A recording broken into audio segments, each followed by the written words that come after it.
क्या आप जानते हैं, आपके शरीर के भीतर एक ऐसा केंद्र है जिसे आज्ञा चक्र कहा जाता है। इसे ही शास्त्रों में गुरु चक्र भी पुकारा गया है।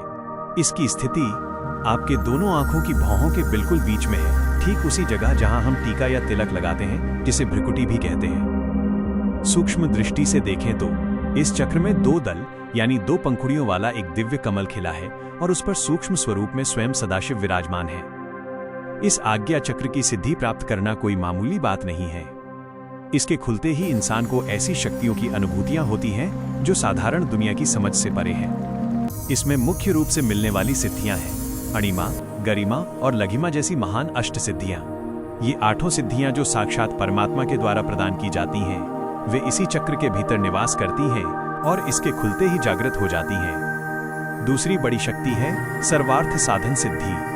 हैरानी की बात तो यह है कि संसार में जितनी भी शक्तियां पाने की हम इच्छा करते हैं, वे सभी मानव को पहले से ही प्राप्त हैं। लेकिन सवाल यह है कि अगर वे हमारे पास हैं तो हमें महसूस क्यों नहीं होती?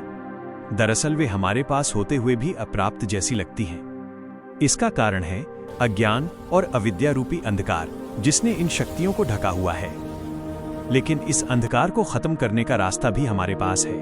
भजन भाव, साधना, ध्यान योग, जप, तप, नाद और बिंदु त्राटक के साथ जब हम अपनी कुंडलिनी शक्ति को जागृत करते हैं, तब ज्ञान का वो दिव्य प्रकाश फैलता है जो सारे अज्ञान को समाप्त कर देता है। उस प्रकाश में सब कुछ साफ हो जाता है। तब इंसान को ये बोध होता है कि जिसे वो बाहर ढूंढ रहा था, वो अनंत सामर्थ्य तो हमेशा से उसके भीतर ही था। ज्ञान की प्राप्ति होते ही वो सारा भ्रम टूट जाता है कि वो कभी इन शक्तियों से वंचित था।